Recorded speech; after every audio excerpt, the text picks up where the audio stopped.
बिस्मिल्लाहिर्रहमानिर्रहीम। आज हम पढ़ेंगे प्रॉपर्टीज़ ऑफ रिस्पायरेटरी सरफेस। जो रिस्पायरेटरी सरफेस होता है इसकी क्या प्रॉपर्टीज़ होती हैं, इसकी क्या खुसूसियात होती हैं। तो सबसे पहले हमें पता होना चाहिए कि हमारे पास रिस्पायरेटरी सरफेस क्या चीज़ होती है। रिस्पायरेटरी सरफेस बोलते हैं the area where gaseous exchange with the environment actually take place is called respiratory surface. कि बॉडी का वो एरिया जहाँ पर गैसियस एक्सचेंज एनवायरनमेंट के साथ एक्चुअली में होती हैं वो रिस्पायरेटरी सरफेस कहलाता है। रिस्पायरेटरी सरफेस वो रीजन है जहाँ पर गैसियस एक्सचेंज आपस में गैसेस का तबादला जिस जगह हो रहा होता है लंग्स के अंदर, वो एरिया कहलाता है रिस्पायरेटरी सरफेस। ठीक है। अब गैसियस एक्सचेंज पीछे भी हमने पढ़ा था, हम अब दोबारा देखते हैं गैसियस एक्सचेंज हमारे पास क्या होता है। तो गैसियस एक्सचेंज जो है वो हमें पता है कि गैसियस एक्सचेंज का मतलब होता है गैसेस का तबादला। गैसेस का तबादला क्या होता है कि गैसियस एक्सचेंज में ये होता है कि कार्बन डाइऑक्साइड और ऑक्सीजन जो होते हैं वो आपस में एक्सचेंज किए जाते हैं between the lungs and the blood stream. अब हमारे पास ये जो गैसियस एक्सचेंज हो रही है जहाँ पर कार्बन डाइऑक्साइड ऑक्सीजन के साथ एक्सचेंज होती है, ये जो गैसियस एक्सचेंज का अमल होता है ये होता है डाइफ्यूजन के थ्रू। अब डाइफ्यूजन के थ्रू ये अमल होता है। तो डाइफ्यूजन क्या होती है? डाइफ्यूजन हम बोलते हैं the movement of molecule from higher concentration towards lower concentration.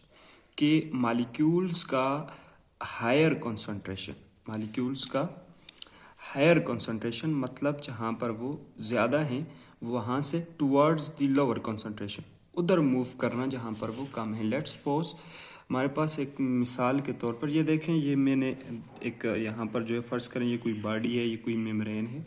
तो एक तरफ मेम्ब्रेन के एक तरफ अगर हम मॉलिक्यूल्स को देखें तो ये हायर कंसंट्रेशन में है और एक तरफ लोअर कंसंट्रेशन में है।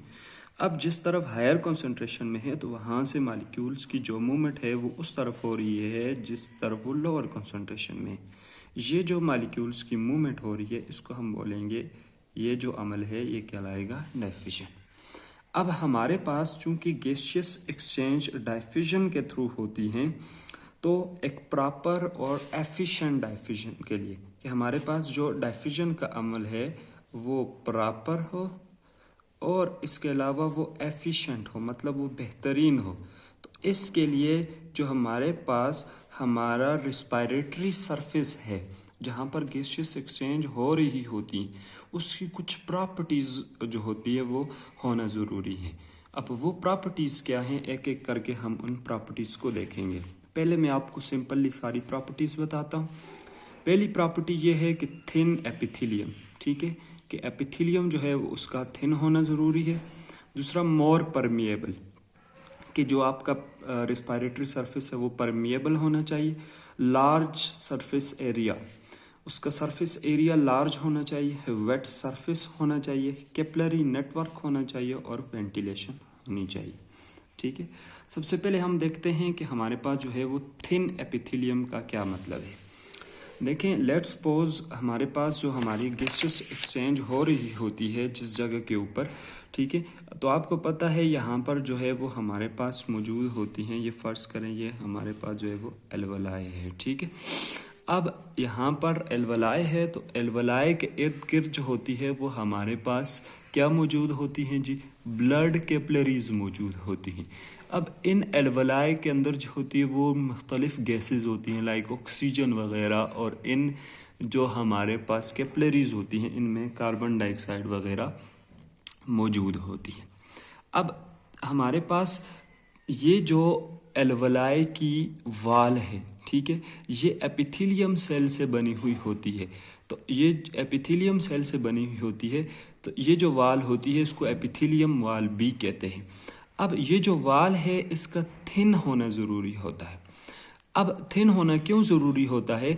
जब ये थिन होगी तो हमारे पास क्या होगा, इसका जो डिस्टेंस होगा, जो गैसियस एक्सचेंज हमारे पास ब्लड स्ट्रीम के दरमियान और इधर होना है, तो ये जब वाल जो है वो पतली होगी, मतलब पतली होने की वजह से क्या होगा कि हमारे पास जब ये पतली होगी मतलब तो इसका जो डिस्टेंस है वो कम से कम हो जाएगा।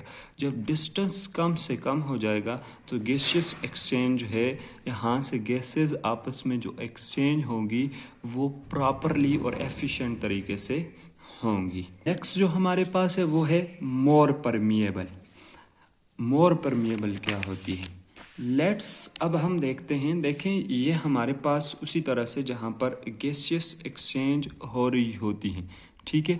तो अब हमारे पास ये जो एल्वलाई है और ये हमारे पास आपके पास आ गई ब्लड स्ट्रीम की जो वेजल्स हैं, कैपिलरीज आ गई, ठीक है। अब देखें यहाँ पर ऑक्सीजन है, यहाँ पर कार्बन डाइऑक्साइड वगैरह मौजूद है। अब ये जो वाल होती हैं ये परमिएबल्स होती हैं। ये एल्वलाई की वाल हो गई या जो हमारे पास जो ब्लड स्ट्रीम की जो वेजल्स होती हैं ये परमिएबल होती हैं। परमिएबल का मतलब यह है कि ये अलाउ करती हैं मटेरियल्स को कि ये इनसे एक तरफ और दूसरी तरफ गुजर सकते हैं। अब पर कह रहा है कि हमारे पास जो रेस्पिरेटरी सरफेस है वो ज़्यादा से ज़्यादा परमिएबल होना चाहिए। परमिएबल का मतलब ये है कि वो उसके अंदर ये सलाहियत होनी चाहिए कि वो ज़्यादा से ज़्यादा जो मालिक्यूल हैं उनको एक तरफ से दूसरी तरफ ले जा सके। मतलब वो इतना परमिएबल हो ताकि हमारे पास मालिक्यूल ज़्यादा से ज़्यादा इधर उधर आ जा सके। अब देखें, जब वो ज़्यादा से ज़्यादा परमिएबल होगा तो इससे क्या होगा, एफिशिएंट डाइफ्यूजन का अमल होगा जिससे प्रॉपर गैसियस एक्सचेंज हमारे पास होगी, ठीक है। अब जो हमारे पास थर्ड है वो है लार्ज सरफेस एरिया, कि हमारे पास जो सरफेस एरिया है वो लार्ज होना चाहिए, ठीक है। अब सरफेस एरिया लार्ज होने का क्या मतलब है, इसको हम देखते हैं। देखें, उसी तरीके से अगर हम देखें ना तो ये हमारे पास लंग्स हैं, ठीक है। ये हमारे पास फर्ज करते हैं लंग्स हैं, यहाँ पर भी एक लंग्स में यहाँ पर ड्रा करता हूँ और फर्ज करें यहाँ पर भी हमारे पास कुछ, मैंने यहाँ पर भी एक लंग्स यहाँ पर ड्रा कर दिए हैं, फर्ज करते हैं, ठीक है। अब सरफेस एरिया का मतलब क्या है कि यहाँ पर जिस जगह गैसेस एक्सचेंज स्टोर हो रही हैं, जिस जगह गैसेस स्टोर हो रही हैं उसका एरिया ज़्यादा से ज़्यादा होना चाहिए, ठीक है। अब देखें, फर्ज करते हैं सरफेस एरिया का मतलब यह है कि जिस जगह गैसेस स्टोर हो रही हैं वो ज़्यादा से ज़्यादा होना चाहिए।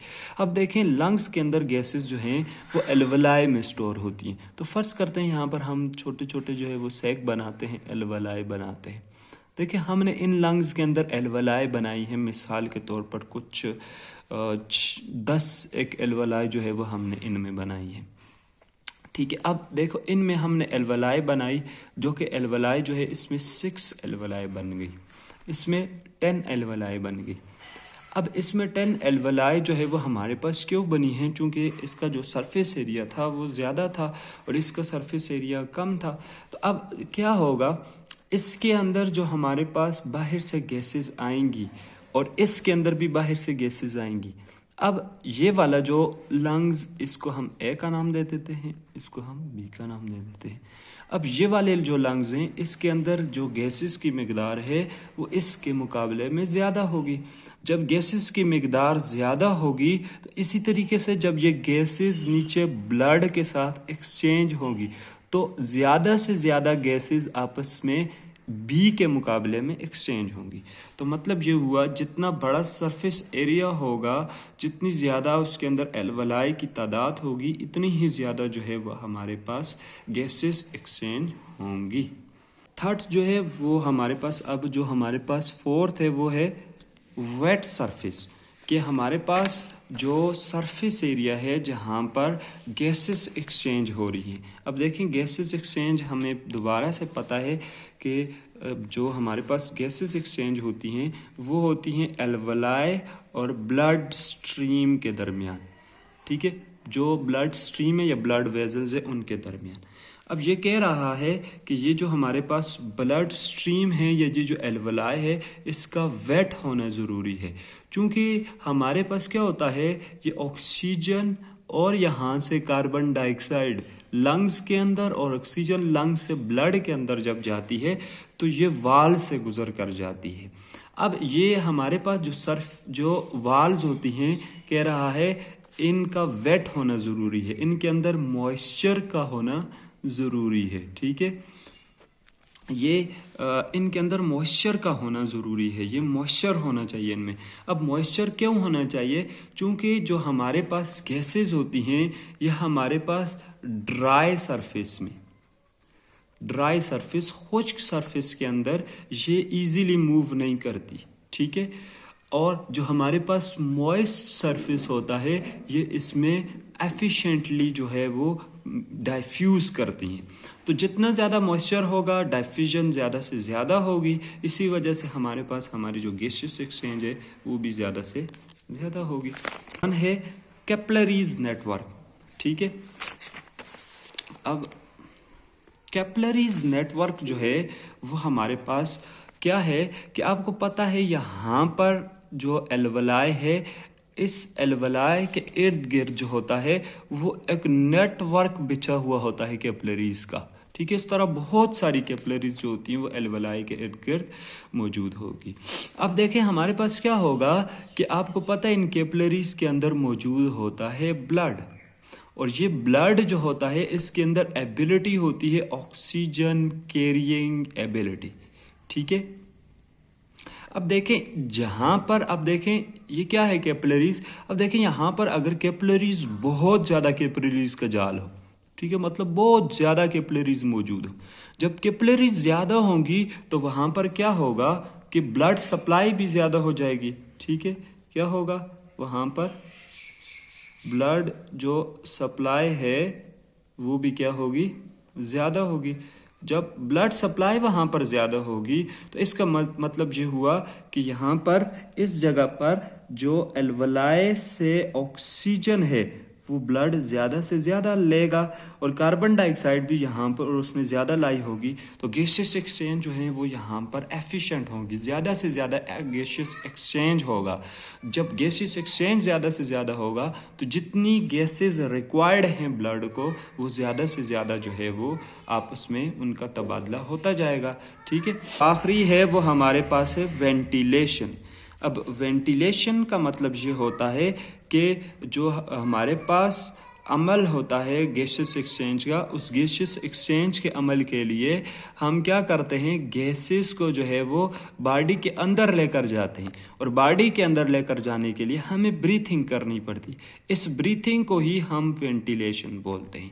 अगर हमारे पास हमारा ब्रीथिंग जो होगी, हमारा सांस लेने का अमल जो होगा वो गुड होगा, बेहतरीन होगा, तो हम ज़्यादा से ज़्यादा जो है वो गैसेस को अपनी बॉडी के अंदर लेकर जाएंगे और ज़्यादा से ज़्यादा ही उनको बाहर लेकर जाएंगे, जिससे क्या होगा कि जब गैसेस आपस में एक्सचेंज होंगी तो उनके जो ग्रेडियंट होंगे, उनकी जो रिक्वायरमेंट होगी वो उसके अंदर मेंटेनेंस होगा। वो क्या होंगी, उनके अंदर मेंटेनेंस होगा। तो ये थी हमारे पास दोस्तों properties of respiratory system, respiratory surface. Thank you so much.